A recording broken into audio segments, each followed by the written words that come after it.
Hello. In case you're wondering, I found my sunglasses. Now, isn't that good news? Magical news for the day. Alright. Today we're going to talk about things in a little bit of a different way. We're going to talk about pattern interrupts. What is a pattern interrupt? Why is it valuable? What does it have to do with storytelling? And who are you in relationship to that? People go about their days on autopilot. Most people are on autopilot all the time. Did I do this task? Yes or no? Did I do this task? Yes or no? Did I do this task? Yes or no? It's like robotic, right? This is how people are trained to operate. It doesn't leave any room for creativity. It doesn't leave any room for aliveness. It doesn't leave any room for intimacy or truth. There's like, it's like a shell. People live in a shell all day, every day. Most people, for the most part, right? And that's why people are like, let's go to the movies, or, let's go to Disneyland. Or, not that I don't like Disneyland. Disneyland is great. Movies are great. But the reason why these are so attractive and so popular is because the movies provide us with pattern interrupts. It interrupts our autopilot. It interrupts the patterns. And so that's what a good movie is providing. If it's not providing pattern interrupts, it's not a good movie, right? That's the point. And usually people don't know this. Usually people are like, oh, I want a good story, something interesting happens, the character gets this, and is that. So people have this rationalizing of what makes a good movie. But if it provides them a pattern interrupt, that's what's actually valuable. And people don't know what happened to this tree. People don't know that is the point. So they're sold like film reviews, like, oh, well, this wasn't believable, or this character, this acting was not good, or this story had this flaw and this flaw. That's not how you do storytelling. I've seen movies where the acting was intentionally bad. I've seen movies where it had zero story, and neither of those affects the movie. The movie can still be a very powerful movie. So how you judge things, how you critique things, the values that you hold when you're analyzing anything,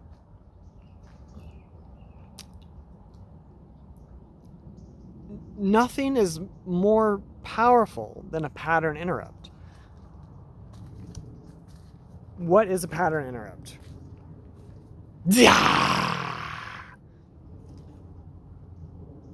You see what I mean? Something that stops the typical pace and redirects it into a different kind of tempo. It might create temporary chaos, but then that reorders into a new pattern, which is hopefully a more not even pattern is the right word. It reorients into a different pace, a more honest, a more awake, a more conscious tempo. One thing that comes to mind is like, if we have repressed emotion, and I used to be like kind of, let's see if I can imitate this. I used to be kind of like hunched over, like my spine used to be like this, and that's caused by feeling afraid, right? Like a habitual contraction creates this emotion that's suppressed, and it's in my spine, and then I'm habitually hunched over. And it's not like that anymore because I have cleared that, most of that stuck emotion out of my spine, and so there's more of a natural openness now to life. And what I wanted to say is that something like a chiropractor, where they're going in and they're like, they're literally using intent from their body, like in their palms, they're using intent to create pattern interrupts in your spine. And so it's like, it interrupts the stagnancy of that emotion, and then over the next week or two, the body kind of recreates that pattern, and then the chiropractic does another adjustment, and then the way chiropractic works is like over a period of sessions, maybe 10 sessions doing the same thing over and over, the body is like, okay, and it eventually takes the correction, and it ultimately interrupts the pattern if you do it enough. So it's kind of like forcing the pattern out from the outside, right? Because the chiropractic's hand is a external stimuli, but that's dependent on another person to do that. And so ideally it would come from the inside. It would be like, okay, what is this pattern? What trajectory is that pattern putting me on? What is the momentum that needs to be interrupted inside of me? And then how can I get onto the necessary trajectory to interrupt that momentum, right? So you have to be able to see the momentum, like witness it. You have to like perceive it. You have to be able to perceive the momentum that you're on, the trajectory that you're on. You have to be able to perceive, this is in my field, this is in my experience. It's not who I am, it's just there. It's something I have adopted as true, or as, it's a coping mechanism. And then the new stimuli, the new timeline, the new momentum, the new trajectory has to be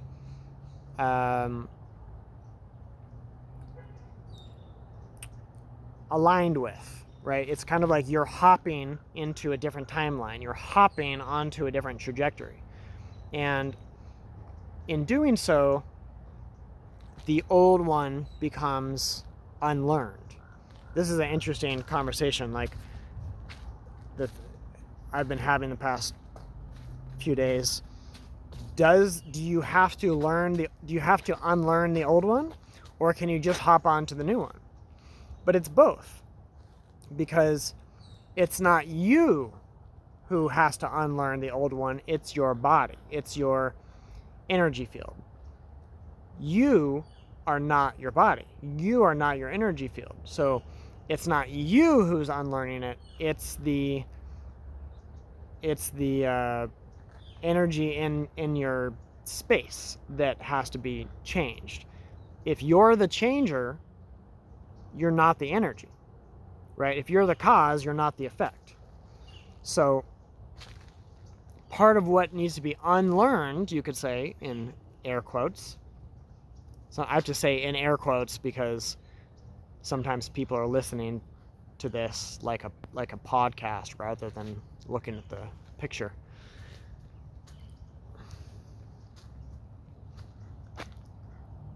You have to unlearn the need. This is a funny sentence to say. You have to unlearn the need to unlearn things. You have to unlearn the identification with the aspect of yourself that is thinking you need to unlearn things. It's a trip, right? It's a meta issue. But as you do that, you're awakening to your soul. You're awakening to the monad, the true essence of yourself. You're not you're not the body, you're not the mind. In the Toltec we call those the tonal. You're not the tonal, you're awakening to the reality of the Nawal. It's a whole different experience of life. It's a whole different reality. You are not the body, you are that which is animating the body. So, getting back to storytelling and pattern interrupts, the habits of the body, the habits of the identity, identifying as the body, is a habit. That has to be interrupted. That is a pattern that has to be interrupted. And if we're not using the force of a chiropractor, then what does that leave us with is the opportunity to have force and will from the inside. So we have to be capable of willing ourselves onto a different trajectory. We have to be capable and competent to make that hop, right? It's a hop. It's not a right.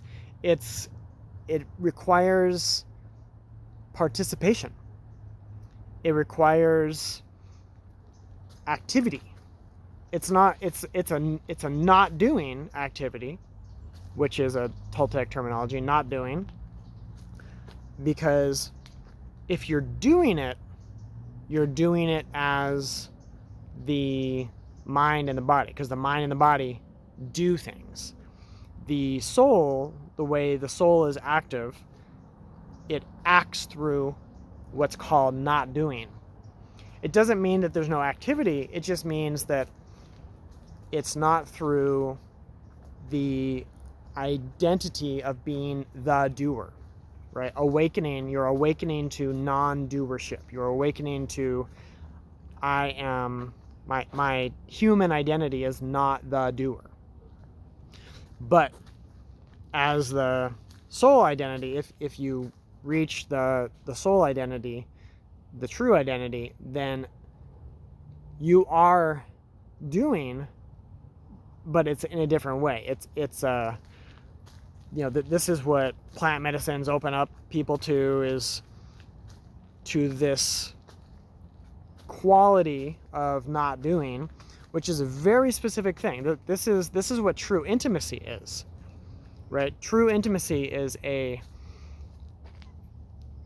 constant pattern interrupt. When you're living on this frequency of everything is a pattern interrupt, you are truly participating in life. You are experiencing intimacy with life and with yourself, and it's very, very vulnerable. It feels, to the body, it feels like the ultimate sacrifice, right? You are sacrificing fitting in.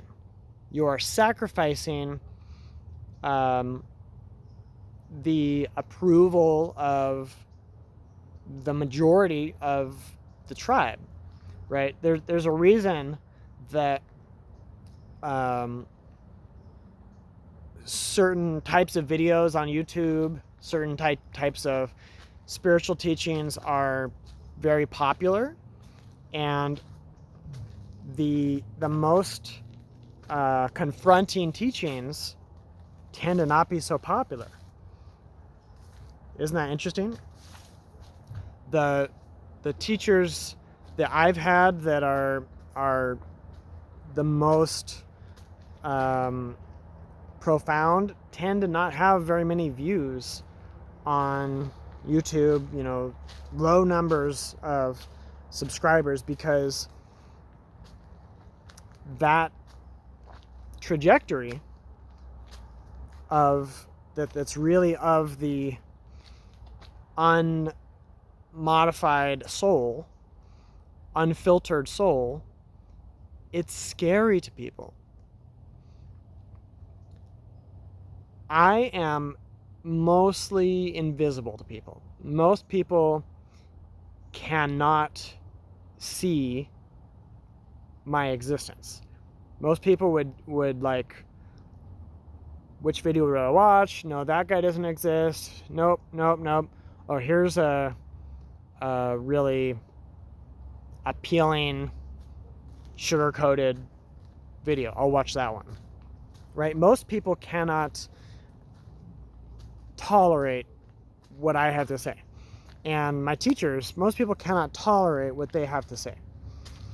And so what does that mean for me is mostly I have to work behind the scenes, and I have to gather the right people, and I can put people, I can be in front, I can be obvious, but it's just not going to be attractive to most people. And you know, one of my teachers even says, like, most people are repulsed by me, right? That's like how it goes. When you start to embody real freedom, then that quality of freedom becomes very intimidating and potentially terrifying, because there are a lot of realizations that come with that, which create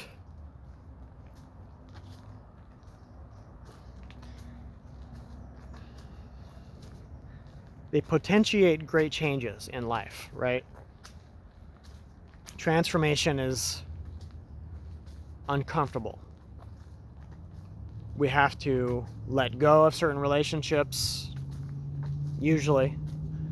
We have to maybe change our job, change our identity, change our name, change our business, change our location, right? To go from a place of living in complete denial and moving toward really living in truth it's like night and day. And it takes will, it takes effort. It doesn't happen automatically. It happens through persistence. I noticed I've started speaking in a Canadian accent a second ago. I think that's my Jordan Peterson influence. It takes persistence. It takes standing up for yourself. It takes really having the guts to do what's really right. I try to do Jordan and Peterson impressions as much as possible. Ooh, I like this stick. It's like antlers.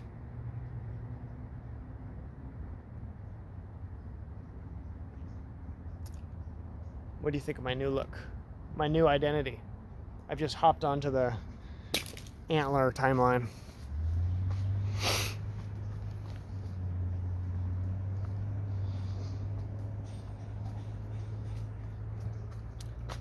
I'm wondering, maybe this raises, if someone's a filmmaker watching this, I wonder if this raises the question, are my films gonna be also repulsive to people? If I do this, would I have success as a filmmaker if I am making a real transformational piece? Because that's the question that comes up in my head when I'm talking about this stuff. And I'll tell you my answer. I think that filmmaking is the ideal medium for this kind of presentation, because it can be sculpted in such a way that it is digestible. That's what makes storytelling so powerful, is because I could take these values that I'm telling you outright right now.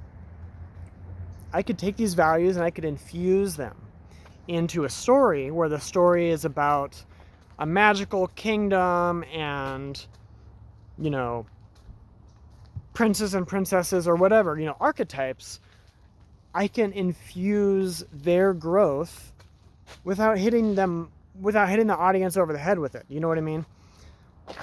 They get to witness transformation instead of having it recommended to them, right? Like right now, I want to pick up this stick because it's also a nice stick. Woo, it's like a rainbow. I want to be in the rainbow. I guess that's not going to work.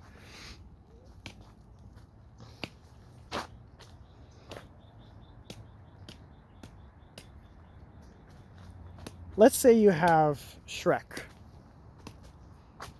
Okay, that's the myth that comes up. And let's say, I forgot who Shrek was. He must have been he must have been originally, was he always an ogre, or was he turned into an ogre? You know better than I do. I bet you know. If you know the answer, please comment, so I know if Shrek was always an ogre or if he was turned into an ogre. But let's say Shrek goes through a really intense, powerful transformation. That would be interesting. It would be watchable. It would be learning from somebody else's experience, right? It's not a recommendation just because he goes through this transformation. And so that is approaching things sideways. If you this video is me approaching things head on, and it makes it more intense when it's approaching it head on, right? Personal development, spirituality, this stuff the real thing is too intense for most people, because they're like, oh, now I have to do this. Oh, now I have to do this. When you approach it from the side, right? Storytelling is approaching things from the side. So it's still a pattern interrupt, but it's like planting a seed. Instead of taking the stick and hitting you over the head with it, literally, there are spiritual teachers who take a stick and they'll whack you with it. Nope, boom. And yeah, but what about nope, boom. And they'll whack you with it, because this is an intense awakening process to snap out of our our nasty patterns.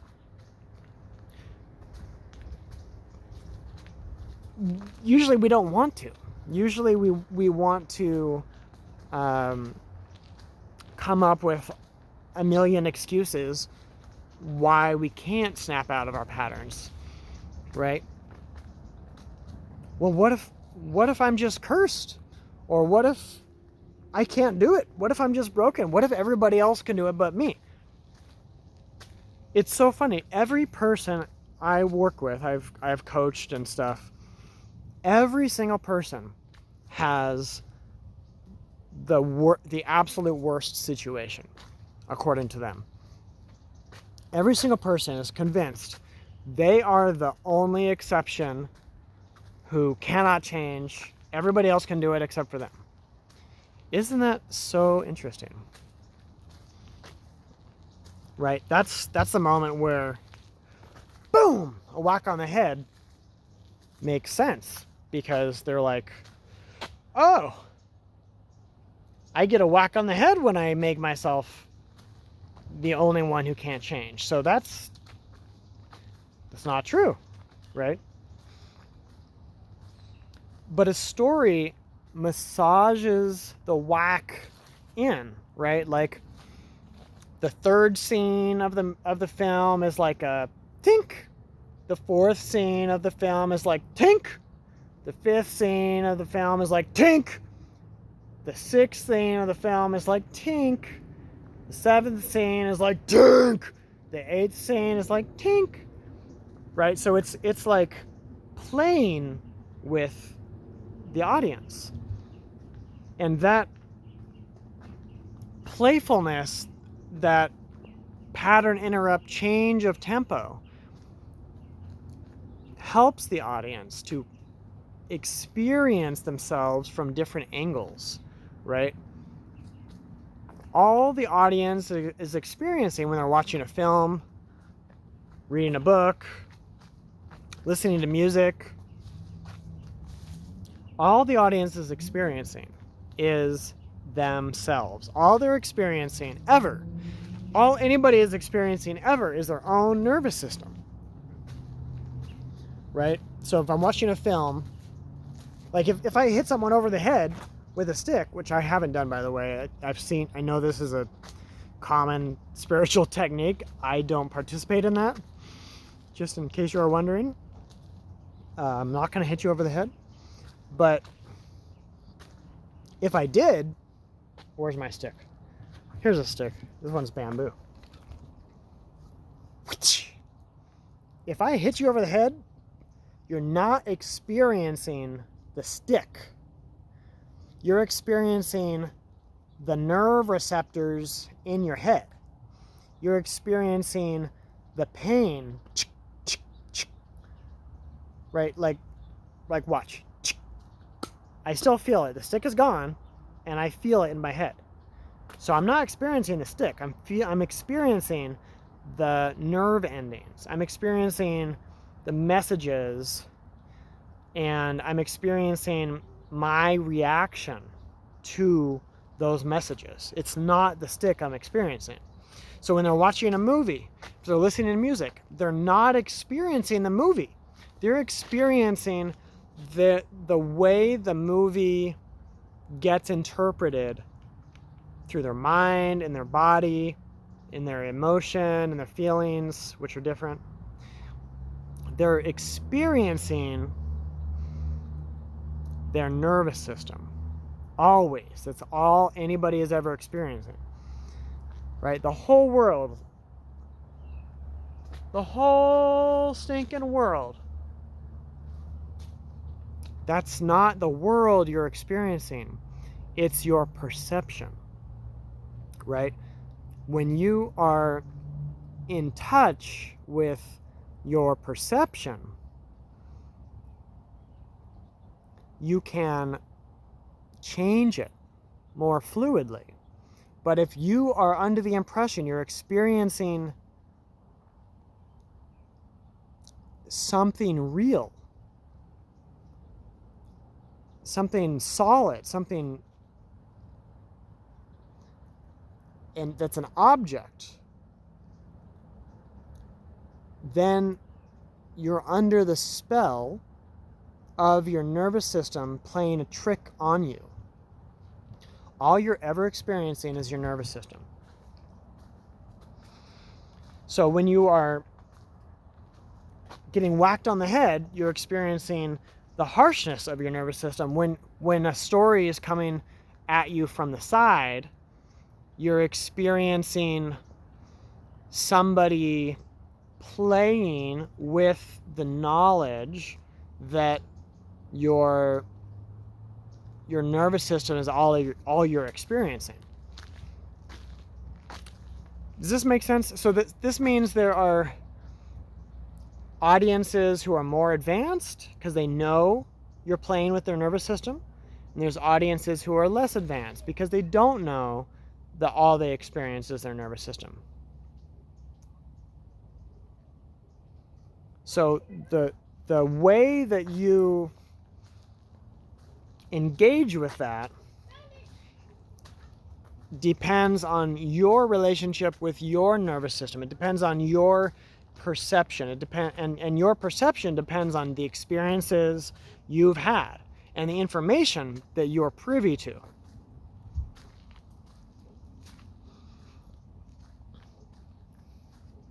I thought about just wrapping this up real quick because it's at 30 minutes and what's it called? I wanted to say Twitter. TikTok.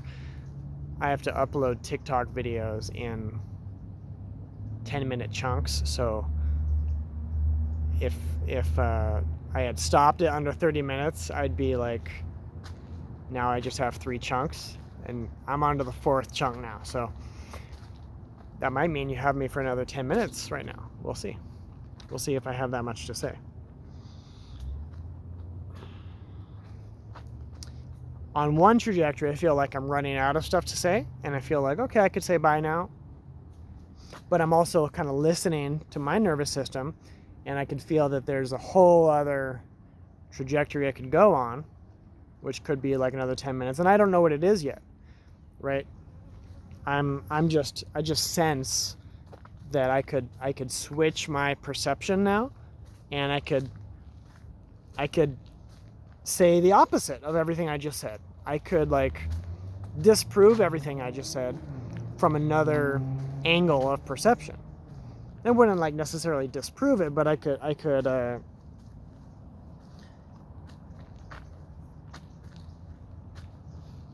come at it from a totally different angle, which it could appear to disprove it, right? And that's kind of the point, is when you're moving your perception fluidly, which I'm allowing myself to do right now. I'm just like breathing and like, okay, what new assemblage of perception wants to come together? And right, that's the soul knowing. That's the soul's decision. It's not my human that decides that. It's my human will acquiesce to that new assemblage, right? So I'm letting that assemble in different location.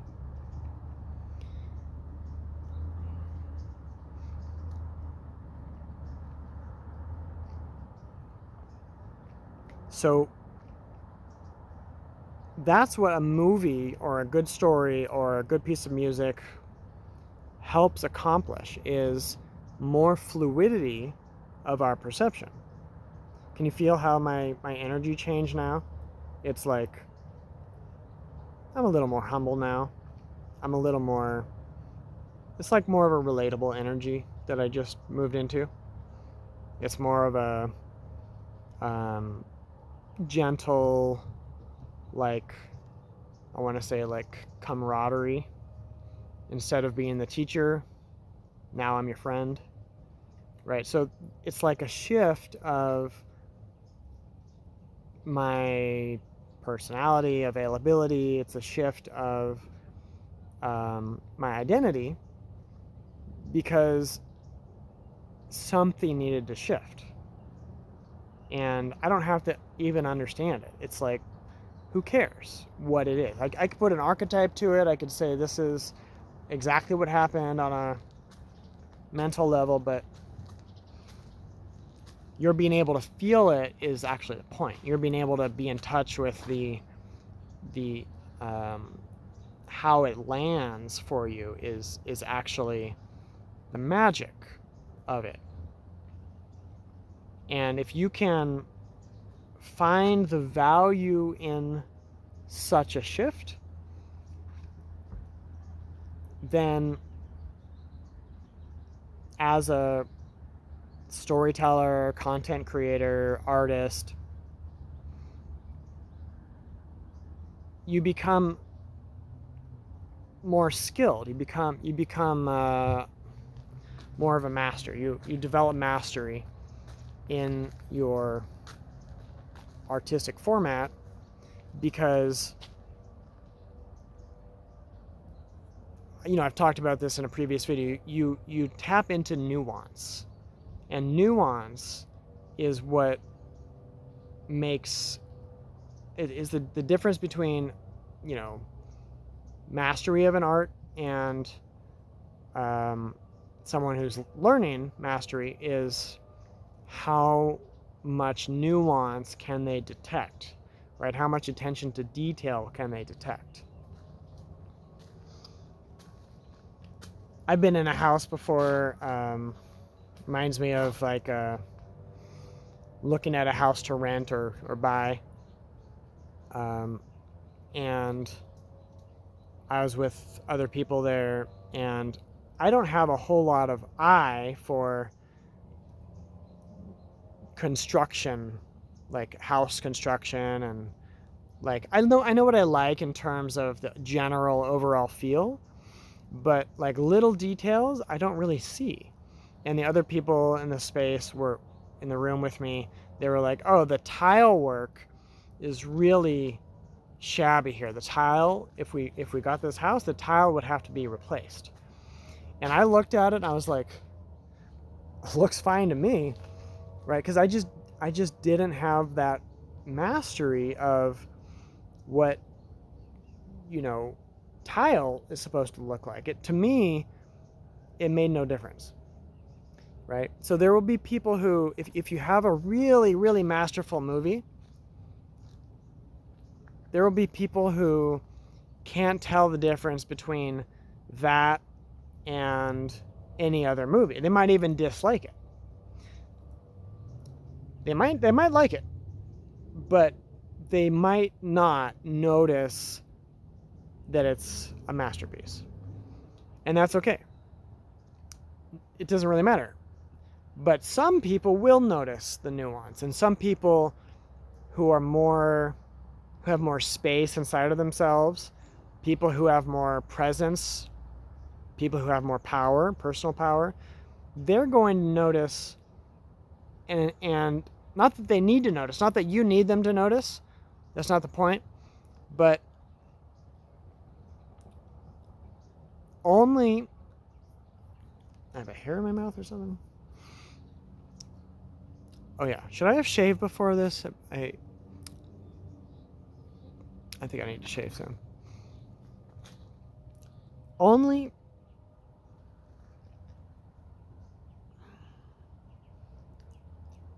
a masterful work can impact people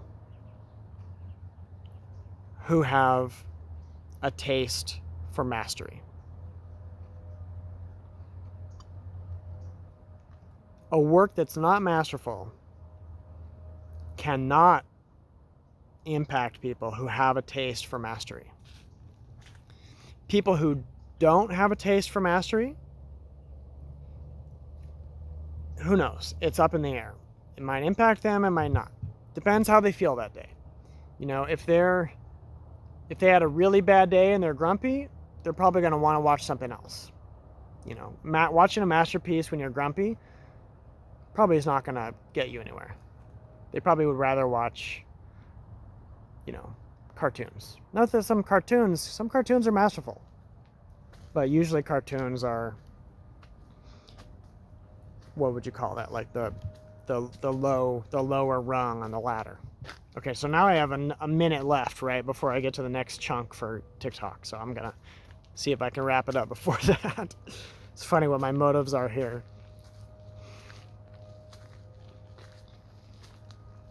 Again, this is not about impressing somebody. This is not about getting something. This is not about, like, I want to sell to this audience. It's not about that. But a masterful audience, or an audience that has taste for mastery, is a really cool gauge for what kind of vibe you're putting into your work. So it's useful, not for their approval or for their applause. It's useful, it's most useful when they hate it. When a masterful audience turns your work away, that's how you benefit from them, right? It's their no which makes you more masterful. I have 15 seconds. So please check out the storytelling style quiz at story.energy. and I'll see you soon.